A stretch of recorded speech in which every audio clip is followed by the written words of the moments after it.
Independent Writer Podcast, Episode 4, Advice from Famous Creators.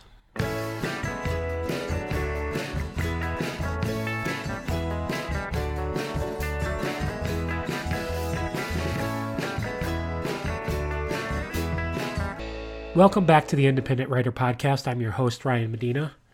Before we get started today, I'd just like to remind you that you can get all the information you need from the podcast from my website, independentwriterpodcast.com. And you can find me on Twitter and Instagram at IndieWriterPod. Today, we're going to introduce today's topic of advice from famous creators. I thought I'd mix it up today and give some advice from other people who have been there, because I believe it's important to hear advice from several sources and not just one source. I think all writers need to seek out as much information and feedback from many different sources. I think it makes you a well-rounded writer and a more creative creator, so to speak.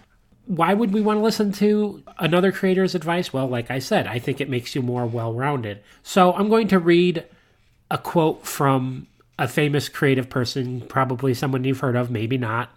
Usually, I tried to pick someone who was pretty well known. And then if I have any feedback to add to what I think the interpretation of what they're saying is, I will add that. And hopefully it'll be pretty clear as to what they're trying to say or what I think you should get out of the quote that I'm reading to you. But first, let's go over a little bit more of why I think creators' advice is good. Number one, they've experienced what you have and will experience as a writer and a creator. There's a lot of emotion and fear that goes into being a writer. Knowing that you have to embrace that anxiety, that fear of doing it is all part of the process and what makes you a better writer. And then I think the next step is everybody was a beginner once. Anybody who's a famous writer, creator, musician, artist, they were an amateur, they were inexperienced once, and they had to learn the process just as much as you and I do. So I think it's important to glean what they have from their experience and see what you can take from their experience and make yourself better. The other thing is, and I'm a prime example of it, is creators want to share their secrets. It's not even secrets, it's just experience, it's knowledge, it's what we've learned by going through the process. And experience is a wonderful teacher for all of us. So by sharing our secrets, our experience, all of that, we can help make the process a little bit easier for somebody else. And that's really all we want. By going over what we're doing, we can also learn ourselves. I mean, I'm constantly learning things all the time, even just for these podcasts, to make sure I'm passing on as much information as I possibly can. I want to give as much information as possible to make not only myself a better writer, but to make you a better writer. Let's get started with some of the quotes. These first few quotes that I'm going to read tie into the fear of getting started as a writer or as a creative type person. So this group is probably the most diverse group of creators. I have musicians, artists, and writers in this group. So let's start reading some of these quotes and see what they tell us. It shouldn't be daunting to create. If you have an idea and the courage to sit down and play them, you can be an artist right now. Tom Morello. If you don't know who Tom Morello is, he's the guitar player for the bands Rage Against the Machine as well as Audio Slave. Tom's a pretty smart guy. He went to Harvard and got a political science degree, and now he's a rock musician. You know, he's got a pretty well-rounded life, and I thought this was a pretty good quote as talking about discovering how to create is sometimes you just have to have a little courage to do it. Next quote is, "Have no fear of perfection, you'll never reach it." Salvador Dali. Salvador Dali was a crazy artist and impressionist. This one really is self-explanatory.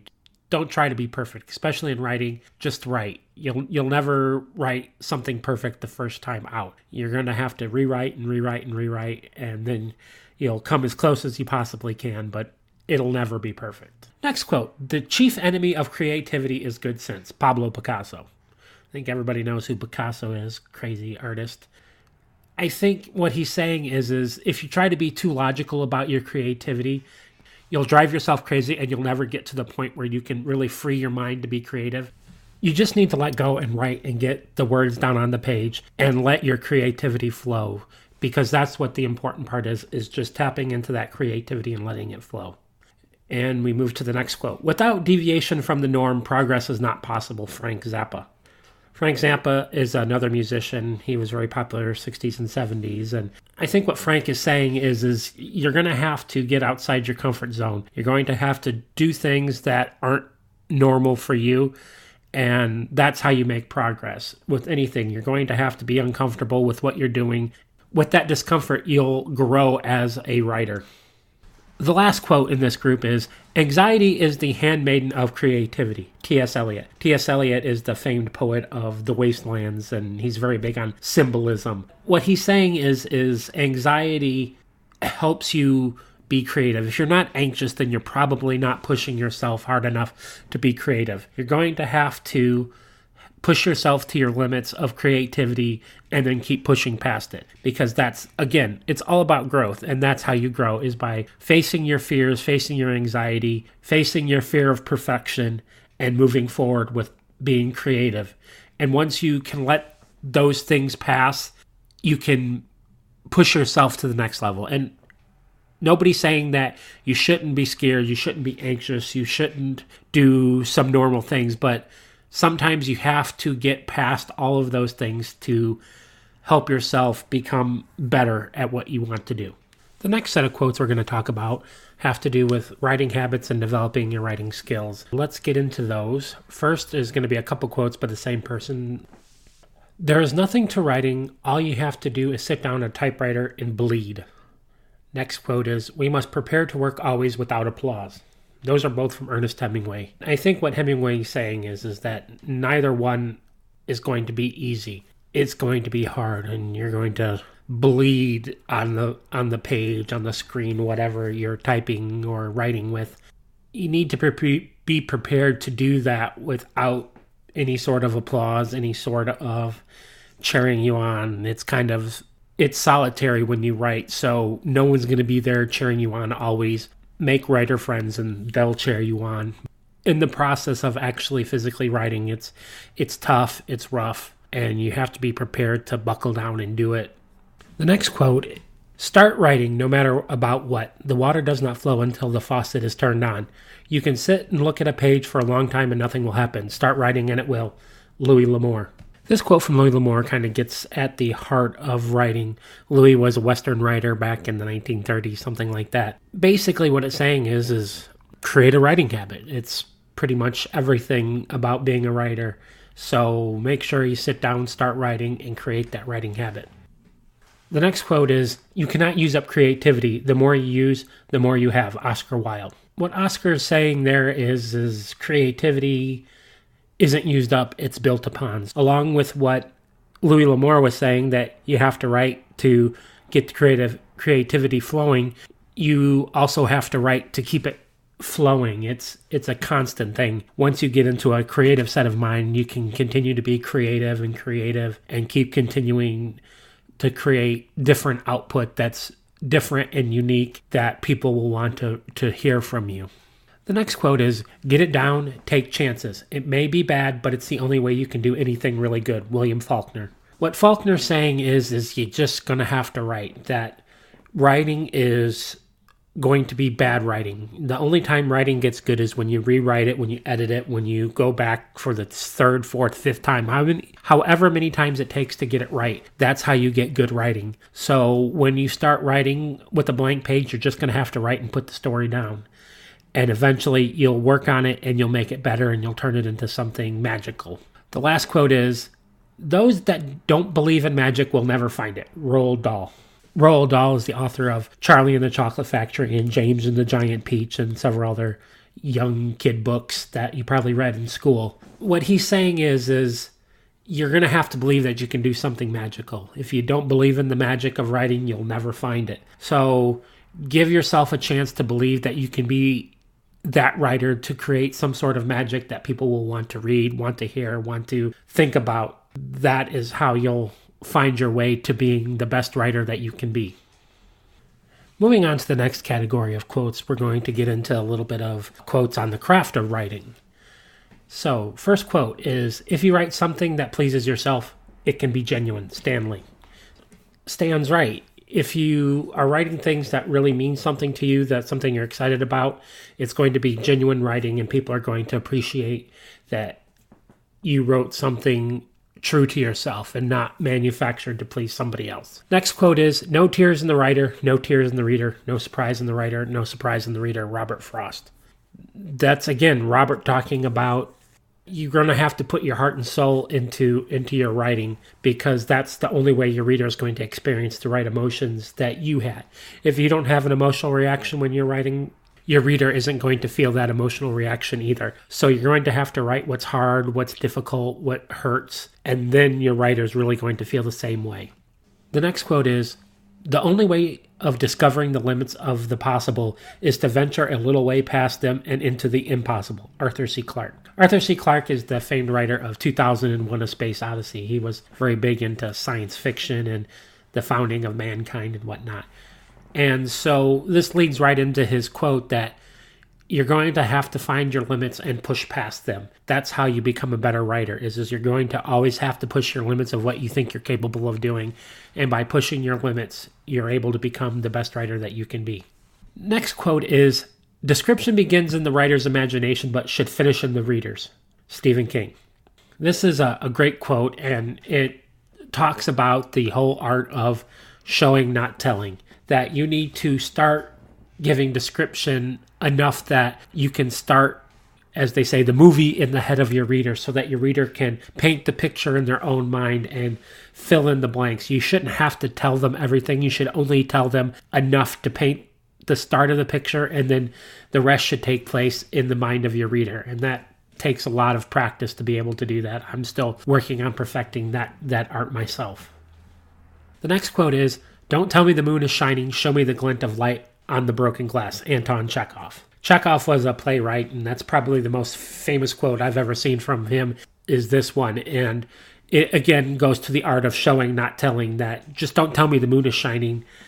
Show it through the environment, through the eyes of the narrator of the story, that you can see the moonlight, but only because it's shining through a slit in the window and it's barely lighting the room. Use it to set mood, not just say it's there to say it was a moonlit night. Again, it goes back to what I said with the Stephen King quote, is starting the movie picture in your reader's head. The next quote is, "The oldest and strongest emotion of mankind is fear, and the oldest and strongest fear is the fear of the unknown." H.P. Lovecraft. So what Lovecraft here is saying is fear is a very strong emotion, and you can use it in both your writing and in getting over whatever is stopping you from writing. So in writing, you're going to experience a lot of unknowns, but if you push past that fear, you can really do something. And then the other side of that is, and the craft side of it is you can use fear to really make your story better. Put fear into your characters. If your character's afraid, then your reader is going to be afraid for them. The fear in your reader is going to keep them reading. They're going to want to know what happens to this character. They're going to be afraid to turn the page, but they're going to turn the page because they can't help themselves. Fear is very strong and very useful when you're a writer. Use it to make the story better, to use it to drive your characters forward, use it to beat your characters down. That's what makes for a good and interesting story. And the last quote in this section is, "Everyone is necessarily the hero of his own life story." John Barth. So what this tells you is that everybody in your story should be the hero of their own story. And that's a great tip when you're writing a villain of your story. Don't make your villain two-dimensional, mustache-twisting, cackling, evil person. They should be the hero of whatever part of their story is. They think they're doing what's best for them. It's maybe a terrible thing, but it's still what they think is the best thing to do to make them a hero in their world. If you need a good example of that is hopefully you've seen Avengers Endgame, is think of what Thanos does. He's trying to save the universe by removing half the people and making it better. It's a pretty mean, nasty thing to do. It affects everybody around it. In his mind, this is what's necessary to make the world better. That makes him a hero in his mind. He feels sadness and anger and all these emotions, but again, he's going to do it because he believes that's what's going to make him a hero. The last set of quotes that I'm going to go over today is a writer's life quotes. It's some quotes from writers that's going to describe things that make your writer's life good, make it bad, your chance for opportunity, what it is that you have to gain, what to lose, what to make out of your life as a writer. This is going to be another couple quotes from the same author, so let's do those 2 quotes. The most important thing in life is to stop saying I wish and start saying I will. Consider nothing impossible, then treat possibilities as probabilities. And the next quote is, dare to live the life you've dreamed for yourself. Go forward and make your dreams come true. Both of these are from Charles Dickens. What Dickens is talking about here is stop saying, someday I'll do it. It's always been my dream. Start to work on that dream. If you dream to be a writer, then stop dreaming and start working on it. And when you start working on it, those dreams start becoming possibilities and probabilities that it's going to happen. The more work you put into it, the more it's going to become a true thing in your life. So put your fears aside, start working towards being a writer, and you can make yourself a writer. The next quote is, you must stay drunk on writing so reality cannot destroy you. Ray Bradbury. What Bradbury's saying here is writing is tough. It's going to beat you down. You're going to have bad days. You're going to have days where you feel absolutely miserable that it was the worst writing you've ever done. But you know what? You're still going to have to be happy that you wrote that day. That will keep you going the next day. And that's why he says you have to stay drunk on writing, because if you let it get to you, you'll stop writing. The reality of how hard it can be will beat you down. And I think every writer, if you ask them, say, have you ever gotten so discouraged about writing that you stopped writing? I think 99.9% of them will say yes. It happens to all of us. But you have to keep the dream alive and keep working towards that dream. The next couple quotes come from the same writer again, so we'll start with the first one. You get what everybody gets. You get a lifetime. And the next quote is, I hope that in this year to come, you make mistakes, because if you are making mistakes, you're doing something. These both come from Neil Gaiman. And if you don't know Neil Gaiman, he wrote things like Coraline and American Gods, which is a TV show now. He's a pretty interesting guy, and he does have lots of wisdom when it comes to writing, I've found with things I've read and seen him do. What he's saying is take the chance. You only get one lifetime, just like everybody else. Go do it, make mistakes, because if you're out there making mistakes, you're learning, you're growing, you're doing something. And that's the biggest thing, is to keep moving forward. And the last quote is, to have great poets, there must be great audiences. Walt Whitman. What Whitman is saying is that being a writer is also being about engaging your audience, because without your great audience, you won't have any greatness in your writing. So get out there, engaged with the people who are going to be your readers. Create that author platform where you're going to reach out into the world and meet people who will read your books or read your stories, whatever it is you're creating. You want to get out there and meet those audiences so that you can create something that people want to read. So remember that you're going to have to put part of your energy into connecting with other readers, other writers, other people, so that they can get excited about what you're working on and that they'll be happy to read whatever it is you put out there into the world. So we've gone through a lot of quotes. I hope that you found them interesting. There was a lot of information on how to identify who you are as a writer, how to get through the woes of writing, and become the best writer that you can be by facing your fears, staying drunk on writing, and let that drunkenness lead you to your own personal greatness, whatever you want that greatness to be. Now it's your turn to go out there and create your own writer's quotes and voice.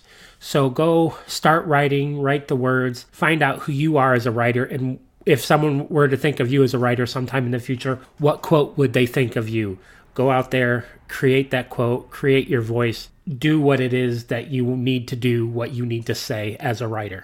Thank you for joining me for this episode of the Independent Writer Podcast. I hope you found the change up of format to be entertaining. I think studying what other writers have to say is an important thing to do. If you have any favorite quotes from authors, shout them out to me on social media. You can reach me on Twitter at IndieWriterPod or on Instagram as IndieWriterPod as well. And my personal Twitter is Ryan Medina X. You can always tweet me there. No matter where you reach out to me, I'll be sure to get back to you. Make sure you visit my website, independentwriterpodcast.com. If you're interested in supporting the show, I now have a Patreon page, so you can find the link to my Patreon on the website. It's under Independent Writer Podcast there as well. So if you're interested in what being a patron brings you, go ahead and check it out. I look forward to talking to you again on the next episode of Independent Writer Podcast.